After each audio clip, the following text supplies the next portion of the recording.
All right. Hello and welcome to our Touring Argentina travel panel. I'm Noelle Hale and I manage the Napa Valley Wine Academy's WSET diploma program. Napa Valley Wine Academy offers an annual study trip to Mendoza, Argentina, and I was lucky enough to go on the trip in March of 2023. Today we're going to be talking with some people who have also been on the trip about what they enjoyed, as well as talking about some tips for if you want to plan your own trip. I'm joined today by Jean Cox, who's a fellow WSET instructor and a major force behind planning our study trips and has also been to Argentina twice, as well as Carla Moreno, who lives in Argentina and is our on-the-ground expert and all-around fixer. We also have students Garrett Kraska and Kendra Spalding. So Jean, I will go ahead and turn it over to you to introduce yourself. Hi, everybody. Yes, I'm Jean Cox, and as Noelle said, I am an instructor here at the Napa Valley Wine Academy, and also I coordinate all the study trips. So I was lucky enough to organize with Kala, who is on the call as well, to organize and go on both trips. So we've been in October, and then we've been in March. So I'd like to introduce Kala, who is our, as Noel said, on the ground person, expert, and we work very close together in getting the trips just right for everybody. So Kala. Hello to everyone. My name is Carla Moreno, and I am an Argentinian wine lover. I live between Mendoza and Buenos Aires, working in the wine industry and also in the food industry, two industry which I love. And I've been sharing the past two trips to Mendoza with Jean and the last one with Noel. And I am super happy to be here sharing this conversation with you all. Yeah, and I will add that Kala is also a gifted photographer. So he's a good guy to have on your trip. So, Garrett, why don't you go ahead and introduce yourself? Oh, okay. Hi, everybody. My name is Garrett Kraska. I am a WSET level 3 and a current diploma student. I currently work for Italy in Las Vegas, and I'm in charge of all of the Sip and Savor classes. So I teach all the classes for the Italy in Las Vegas. Cool. And then Kendra, last but not least, why don't you introduce yourself? Hi, I'm Kendra. I live in California and I'm an engineer by trade, but I love to learn about wine. So I've been studying with the Napa Valley Wine Academy for the last couple of years. I have my WSET level 2 certification, and I've gone on a couple of the study abroad trips. So I went to Argentina in March during their harvest season this year. And then I also was just in Sicily in May. So very happy to be here. Yeah, and you both were on the Sicily trip, right? Yeah. That was kind of a random occurrence, but yeah, we had a great time. Put that together now. Cool, thank you. Okay, so let's dive into Argentina. And of course, we should start off with a pretty picture. So this slide, I've got these two photos are showing two different times of year in Mendoza. They're both of the Andes, but of course, the photo on the left here is in the winter, which remember, since we're in the Southern Hemisphere, the seasons are flipped. So in October is actually early spring. And then you can see the photo on the right was taken on the March trip. And that was actually around harvest time in summer. And so because we've had, a Mendoza trip offered at different times, Jean and Kala have been on both. I'd like to ask you guys, what do you think the pros and cons are of visiting, Mendoza either in the spring or in the late summer? Well, I think they're both fabulous trips. I mean, the first time we went in October, and that was the picture on the left. And the Andes are just absolutely stunning. And I think the benefit from going then is that the winemakers and everybody in the winery has a little bit more time to spend with us. But then, of course, the vines, don't have anything on them. And then when we went in March, of course, that was harvest time, and so then we got to see, the grapes coming into the winery, the start of, crush and fermentation. So we really got to see a lot of action. Of course, then sometimes they don't want you to be too close. But I mean, they're both wonderful times to go. So it depends on, what you'd like to see and experience. Yeah. Kala, do you have anything to add to Yeah, that? yes, I also think in that student can think how they like the weather, no? Because in March there is a lot of heat in Mendoza. Do you remember, Jean, the weather in March was very Yeah. hot, and in October is it's beautiful, it's perfect, warm during the day and cool during the night. So in spring you can experience that thermal amplitude. So maybe it's one more thing that you can keep it in mind to choose your favorite season.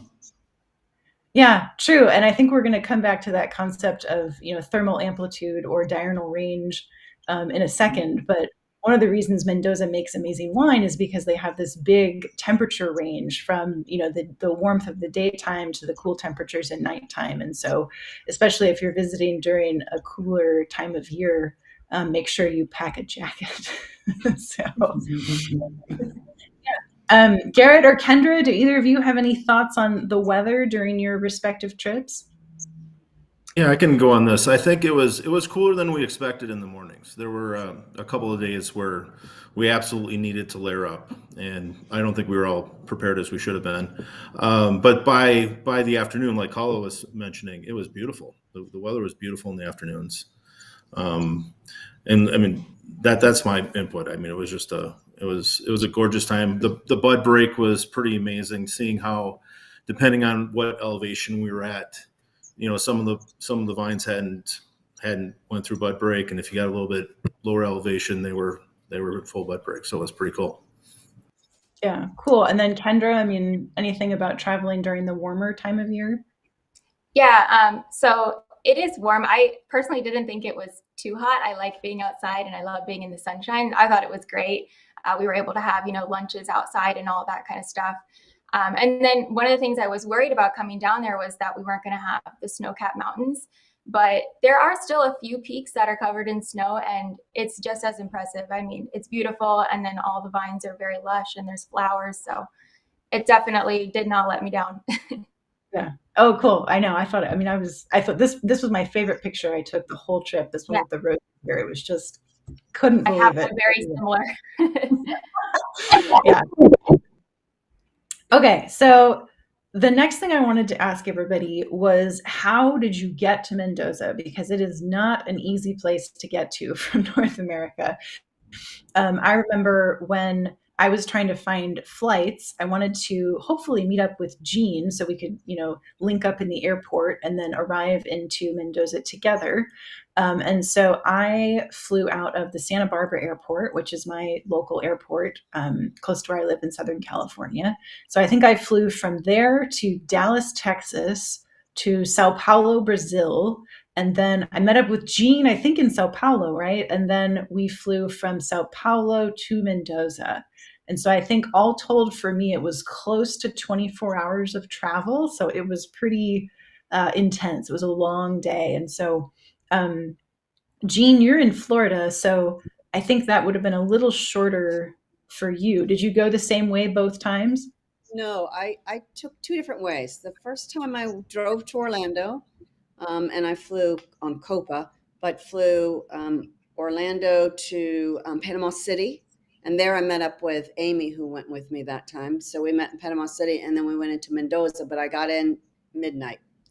And then the second time I met up with you, I flew to Miami and then Miami to Sao Paulo and then Sao Paulo to Mendoza. And that was, we got there in the middle of the day. So that was better, I think, for that. And so for me, it wasn't too bad. Yeah, true. I know we did get there like during the day, which was helpful. Yeah. Um, Kendra, how did you arrive? I actually flew out of Washington, D.C. I was visiting family at the time. And then you always have to fly to a big hub. So I flew up to JFK in New York. And then from there, that was the big long haul down to Santiago in Chile. and then from Chile over to Mendoza. But the one thing that I probably would change is build in an extra day before you start wine tasting. Because we had a wine tasting like the night that I got in, and I'm just like, wow, I am very jet lagged. But yeah, Yeah. it's a long haul. If you can sleep, that's great. But it was totally worth it. Yeah, I actually remember we met you in the hotel lobby, and you were close to dead on your feet, but it was like, "Hey, you wanna go to a museum?" So Yeah, it was just on the adrenaline. Yeah. Yeah. Cool. And then Garrett, how did you get down there? All right, we booked through United, and they put us on Copa. So we went from Dallas to Houston, and then Houston to Panama City, and we actually met up with Gene and Amy in Panama City, and it was totally by luck. It wasn't something that was planned. And then we went from Panama City to Mendoza. Gene's absolutely right. Arriving at midnight was challenging because you're driving down a road with a driver that doesn't speak English. So we were a little nervous about where we were going or what we were doing, but it all worked out great. Copa Okay. Airlines was fantastic. Cool. And then Kala, I believe another way some people can arrive sometimes is if you can get a flight into Buenos Aires, right? And then, Yes, yeah, there are flights from yes. Buenos Aires to There is Mendoza. flight from Buenos Aires. I mean, Mendoza is a small city. It's a city, but it's not a big capital. Do you know? So we don't have a lot of international flights arriving to Mendoza. We only have five international flights.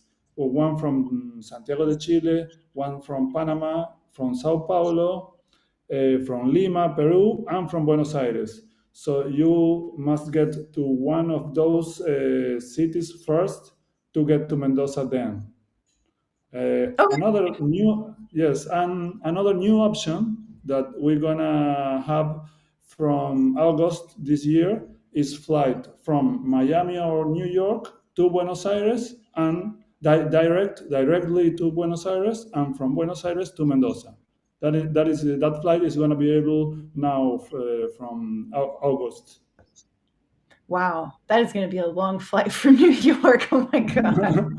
From New York Kendra. to Buenos Aires, it's something like 10 hours, I think. Wow. Okay, cool. Well, thank Yeah. you everybody for sharing your options here.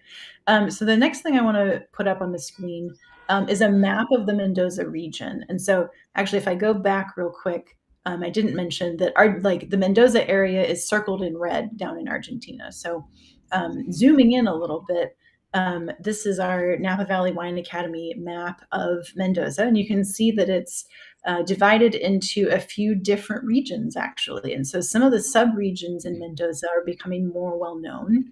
I think the Uco Valley is probably the most well-known, but there's also Luján de Cuyo.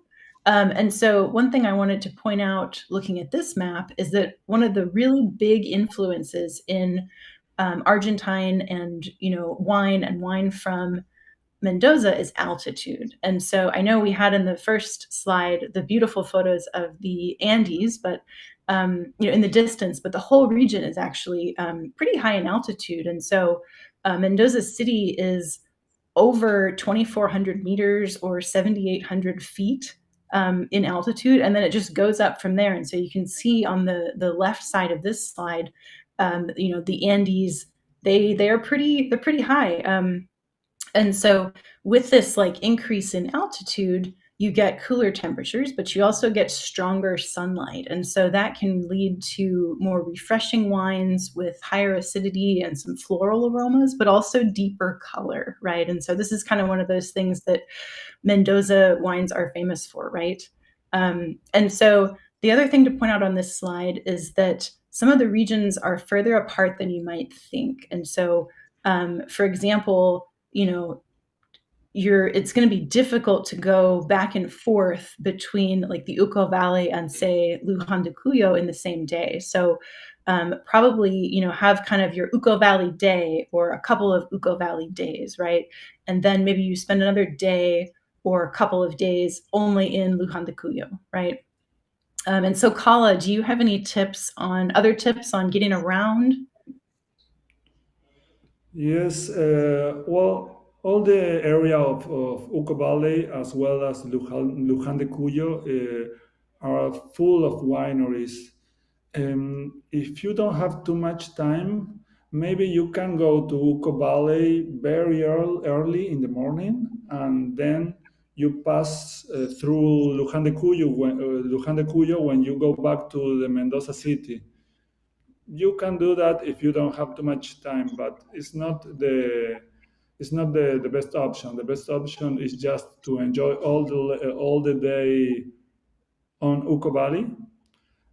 Also because see the sunset over the Andes mountains is something really magical. It's something spectacular. I don't know if you, Kendra and Jean, remember this year that when we were on Super Uco, the winery, that nobody wants to leave the winery. And it was like 6 or 7 p.m. in the afternoon, and nobody wants to leave that place because it was really nice. Mhm. Yeah, Um, I would like this. And yes. then what are your thoughts on like either renting a car or hiring a driver? What's kind of the best way to get around? Well, you cannot. I mean, yes, it depends on how many people are you. In our case, we move all together in a van because we are like 15 persons, 16, I think. But if not, if you are just like um, 2 or 3 persons, the best choice is to hire a driver. Yes, because you are not going to be able to drive, after visiting the wineries. Yeah, and then you don't have to worry about it, right? Exactly. So Yes, cool. yes. Okay.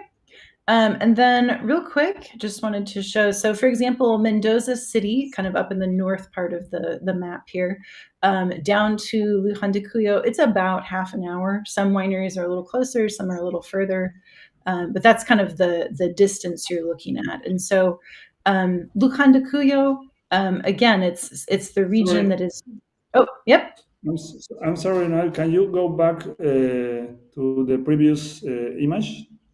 yeah, That here, one. Yes, there is something that I want to. The previous one. No, the other one. The map.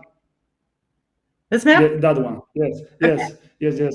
Because I want to share that on our first trip, we stay at one hotel in Luján de Cuyo, in the area called Chacras de Coria.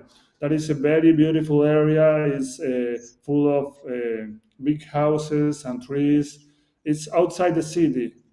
It's beautiful, that area. I strongly recommend you to go and walk around that area at least one morning or one afternoon. Uh, but then, if you don't have a car, sometimes you can be a little, how do you say, isolated in that yeah, area. I mean, you don't have too many shops or restaurant close in that area in Luján de Cuyo. So on the second trip we go to the Mendoza city. We just stayed on the city because in that way everyone can go walking to any place.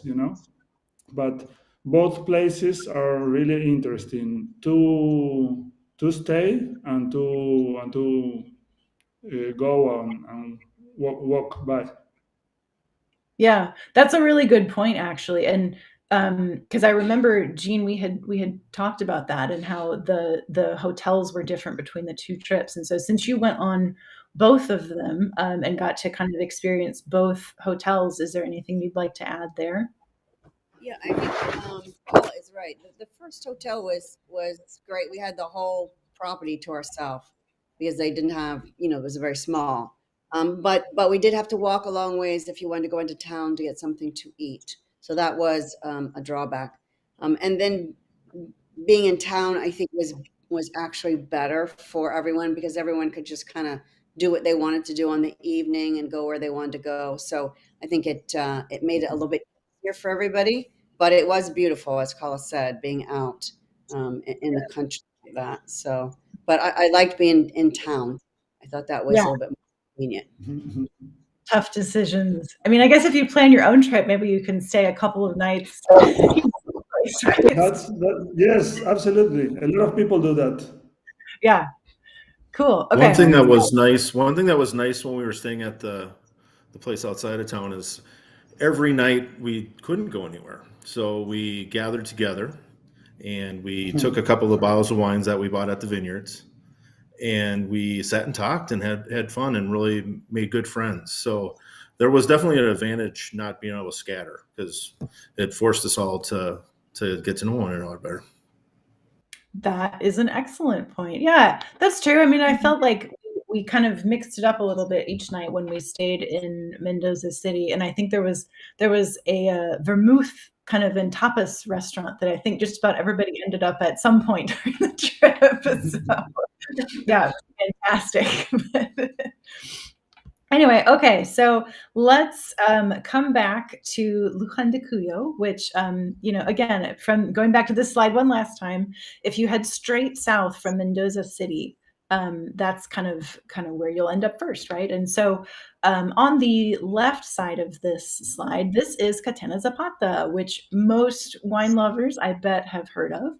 And so in Luján de Cuyo, a lot of the larger wineries that have been around for many years are located here. And so originally there were huge quantities of grapes grown in eastern Mendoza, which let me put that slide up. So kind of grown over here in this purple section.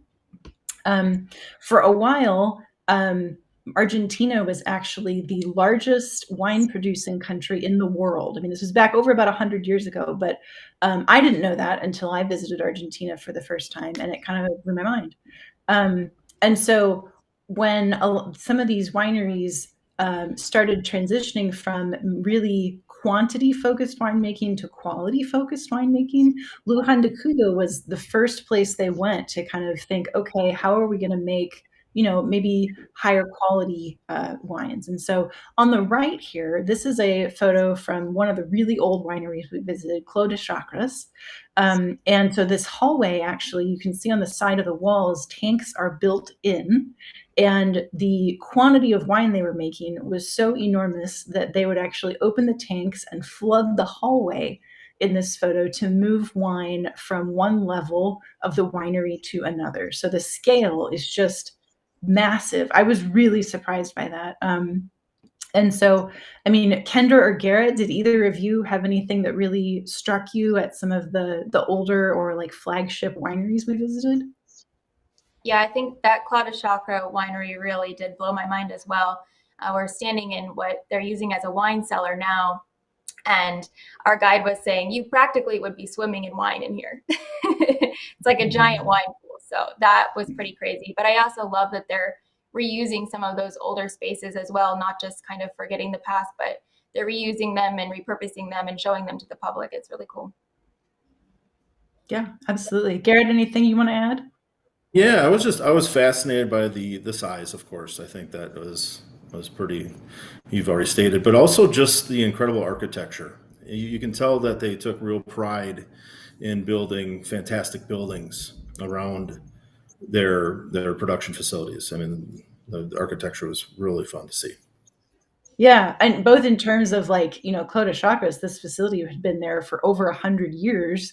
And then I was actually really struck by, like, you can see at Catena Zapata, a lot of the newer, more modern buildings that have been built in recent decades, they have this kind of, it feels South American in terms of the architecture, and it was just beautiful, absolutely stunning. So all right, so then we will continue on a little bit south here. And so if you keep going through Luján de Cuyo, keep heading south, you will reach the Uco Valley in about 90 minutes.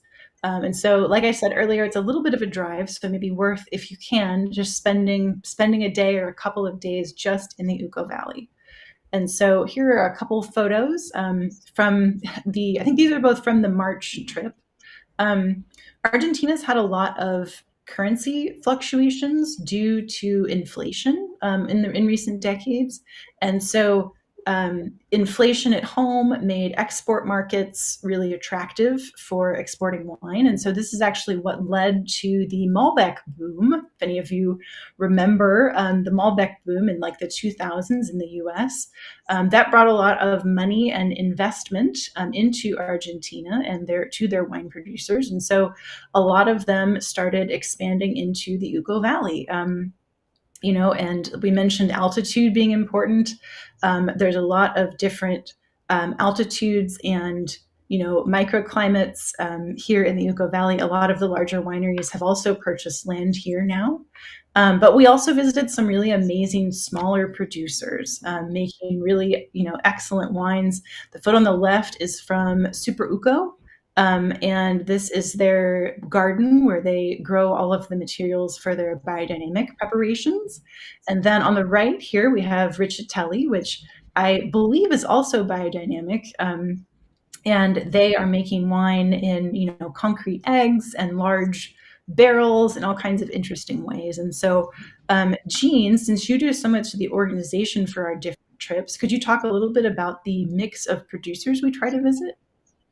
Yeah, I think that you've described so many of them that we really look at for all our trips. We want larger producers, but then we want smaller producers, family owned, but we try to do biodynamic, maybe organic, um, wineries that have more modern technology, then other wineries that are really have like classic or older style technology.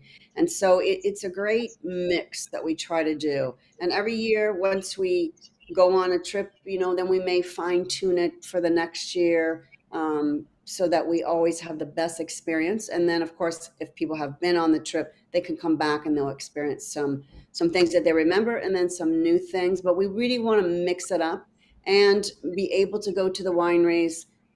We are looking for education, so we're not just driving down, Highway 29 in Napa and stopping and tasting everywhere. We are talking to enologists, winemakers, winery owners. Kala does a great job on setting that up, and so they know that we're serious when we come in, and so they give us really a behind the scenes tour, and really give us great, education as well as a tour of the whole winery and what they're actually doing, and also what they're expecting to do. So what they plan for in the future. So that's what we're looking for. Absolutely. And since you mentioned, education, I'm gonna go to the next slide here, and just talk about one of the other things that really struck me personally when I visited Mendoza was how much research and experimentation there is happening. And so in this photo, you can see. Obviously, there's big holes in the ground, but we'll get to that in a sec. There are hail nets on the vines, and so those kind of like sheer coverings over the vine leaves are actually made of Kevlar, and to protect the vines in case of the erratic hail that happens sometimes in Mendoza because of its really high altitude. So I found that really amazing to see. And then, I was also really impressed by, at every winery we visited, every sommelier, every staff member knew the altitude of each wine and where those grapes were grown. And I was so impressed by how knowledgeable they all were and how, just professional everybody was. I thought that was really cool. And then in this photo, this is from the same vineyard, these two photos, at Bodega Zuccardi in the Uco Valley. And these photos are taken about 100 feet apart, right? But you can see there's a huge difference in the soil in each part of the vineyard, right? There's huge stones in the left photo. Then we walked 100 feet down the vineyard row, and there's no more stones, right? It's just, kind of that like, loamy soil. And so I would love to hear what everybody else thought was really, most striking about being in the vineyards. Yeah, and remember from Zuccardi as well, they had different sections of the vineyards that were roped off with different colors of tape, and they were different types of soil where the fruit's going to express something different depending on which section that they're in. And I thought that was really cool. Also, on the hail nets, I have a meteorology background, so that's really interesting to me that the government actually pays for these hail nets. That's how invested they are in the wine industry.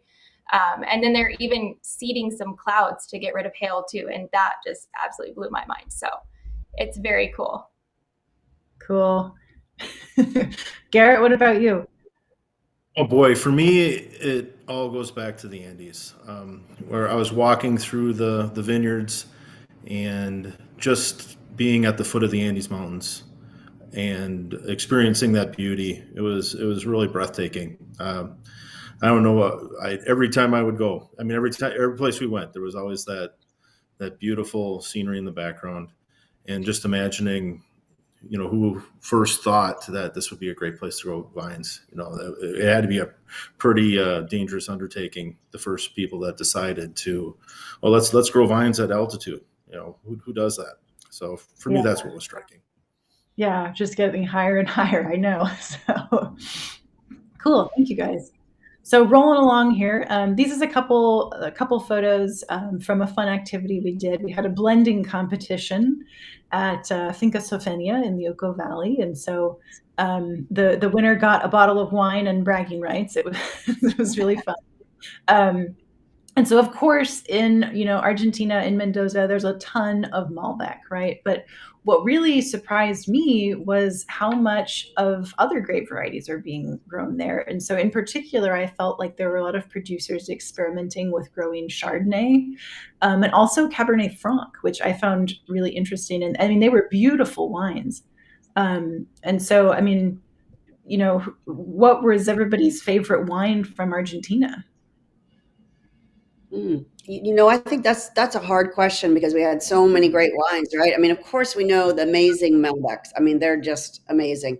But it is interesting. We went to one winery that was really growing some Italian grape varieties, right? And I like the Fiano. That was really, really good. And as you said, Cab Franc, they do Cabernet, so some big reds to go with a lot of their. We're going to look at the food, right? Some of their meats that they have there. They're amazing. I found just a little at this winery that we're looking at. They had a little white Melbeck, which was very simple. It wasn't very, but it was just really refreshing, and I'd never had that before. So I thought that was interesting as well. But lots of great, and we had Riesling, right? At Richitelli, they're growing Riesling. So a lot of experiment with a lot of different varieties, which I think is very interesting. Mm-hmm. Yeah, I loved learning about the Torrontes. It's a bright floral white dry wine, but it has a lot of character, and it's something that's unique to Argentina. So that was really fun to learn about, and it pairs really great with empanadas. So it's one of those things that's really fun to take back to the U.S. and show family and friends and say, like, here's some of the traditional food, and here's some of the wine that's really unique to Argentina as well. absolutely. Garrett, did you have a favorite wine? Well, Noel, I do agree with you. The Chardonnays that we were being given were world class. They were stunning. That was really surprising to me. But my favorite, I actually have a bottle of it in front of me here. Was from Superuco. This is their Cabernet Sauvignon Malbec blend. It's 2018. And boy, for me, it just has everything you want in a wine like this. It's got the big dark fruit, the blackberries, the plums.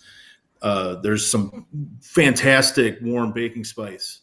There's just enough structure, right? It's not tearing your tongue out, but it's there, and it had that long finish that always made you want to go back and drink some more. I thought it was stunning. So that's my favorite right there. Yeah, I brought a bottle back of that exact wine.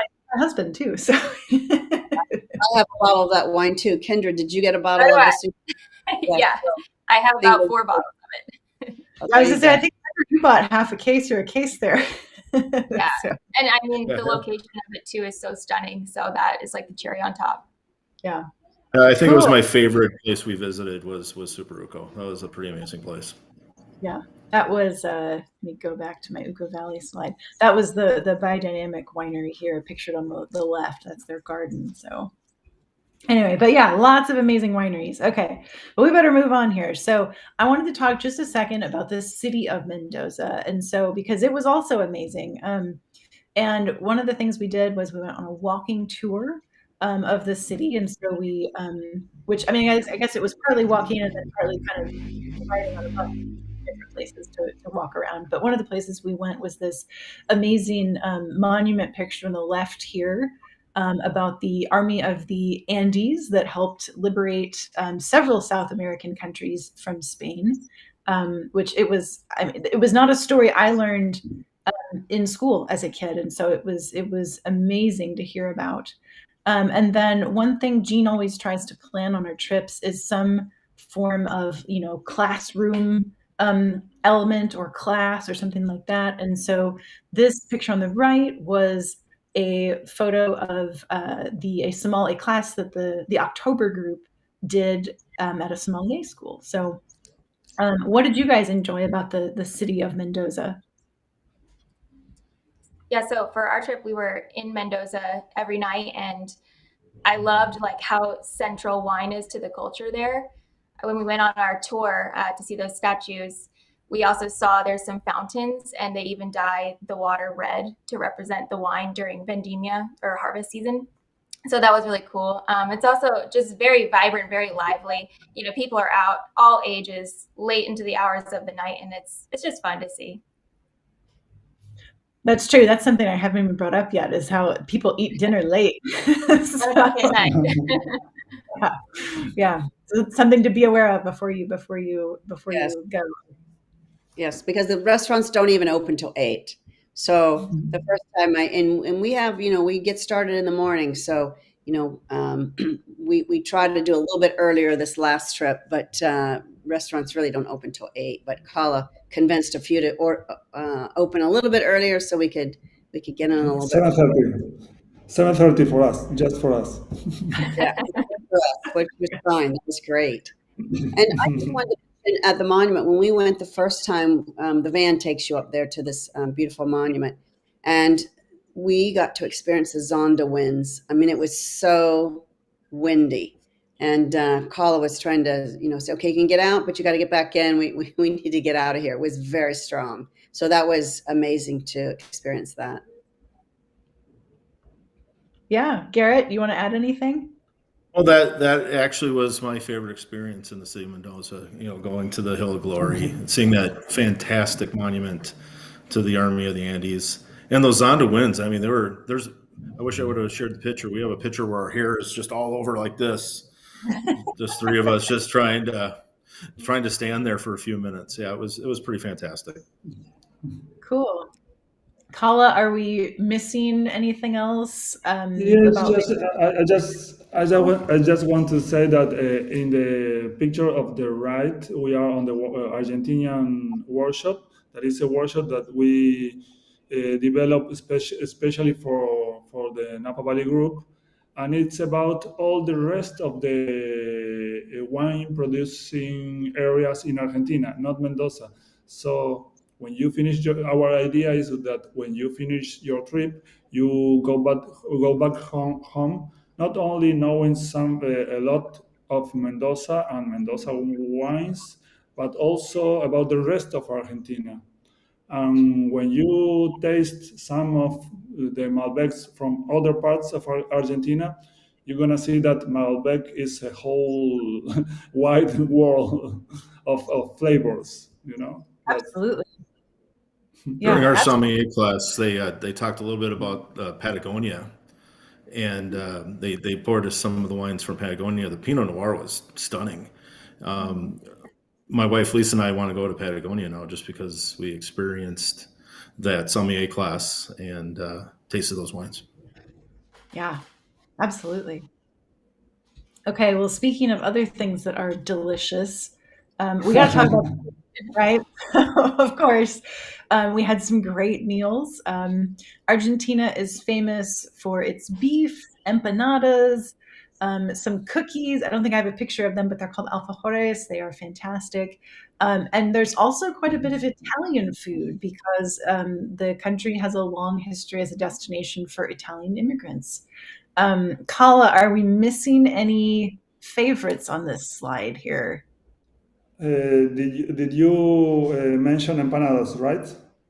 Mhm. Yeah, yes. And so, yeah, I guess you can't Empanadas.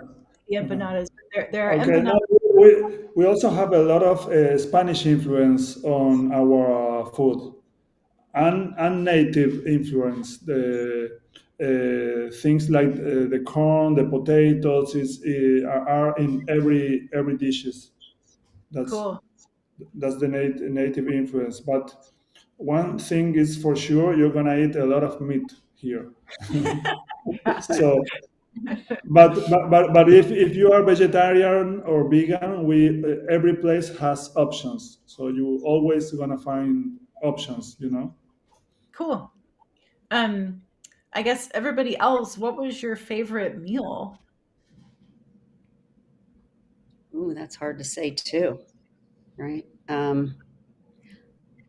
I don't know. I think each one was a different experience, and the meat is phenomenal, and that those ribs up there in that top uh, picture were they were delicious. Oh my gosh, and they're cooking them right there. It was just amazing. Um, just all the food and the empanadas. I mean, I could eat empanadas every day. When we did that once, right, Garrett? We ordered some empanadas and they delivered them, and we sat. Actually, I had a little porch, and we sat out on the back porch, a group of us, and we drank wine and ate empanadas. And I mean, it was just everything is delicious. Perfect. Yeah, I think my favorite meal was probably that one in the top left with the beef ribs, because these are beef ribs and they're whole ribs. So they're they're like over a foot long. It was crazy. So, And the only way you can eat that is with your hands. Yeah. Mhm. yeah. Kendra, what Everybody. did you really love eating? I loved, we had a lunch at Andaluna, and the setting was beautiful to start with, but we had this dessert and it was creme brulee with dulce de leche and goat cheese. And I just wish that it was like a bottomless pit because it was so good.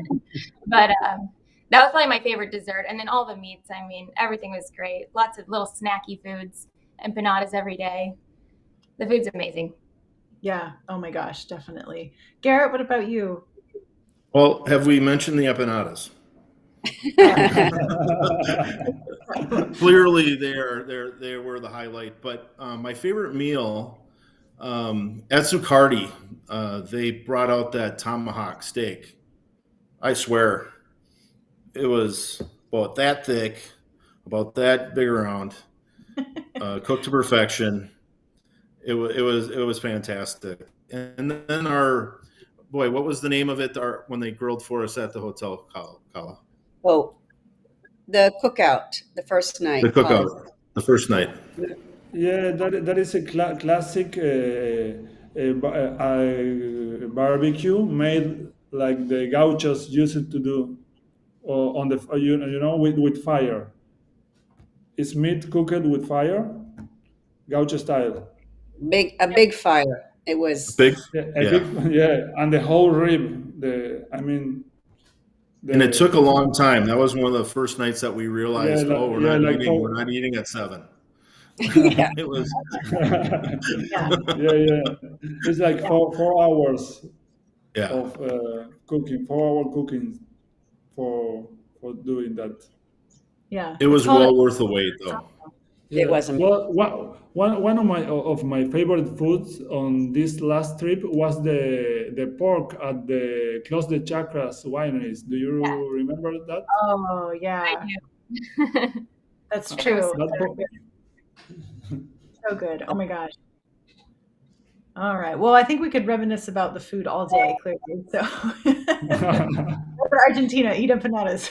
But one last thing I wanted to talk about was any other tips for traveling to Mendoza. And so I feel like one of the things I kind of picked up on is that it's probably going to be easier if you make appointments at wineries, because some of them can be, a little further away. And, so just try and have a plan kind of before you go. And I know, Kala, you talked about, hiring a driver so you don't have to worry about, any rural vineyard country roads or transportation after you've been driving. Um, what are some other tips? Maybe about like if you're trying to ship wine back to the States? Yes, many of the almost all of the wineries have the shipment companies, so you can buy the wine on the winery, and they are going to ship it to you to the States.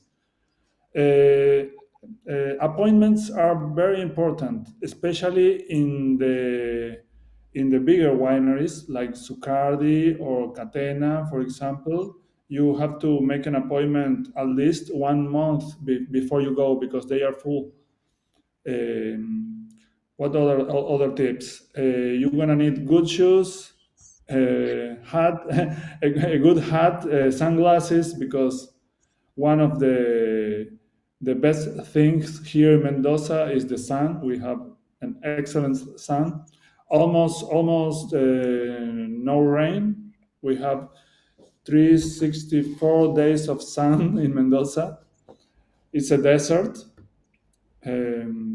What else? Something that you remember?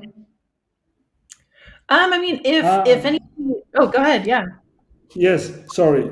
One thing, it is always important bring some cash. I mean, you can pay almost everything with your credit card, but in some places they don't receive cash. They don't receive a credit card or debit card, so you're gonna need some cash to move here to pay little things. Good to know. Um, Yes.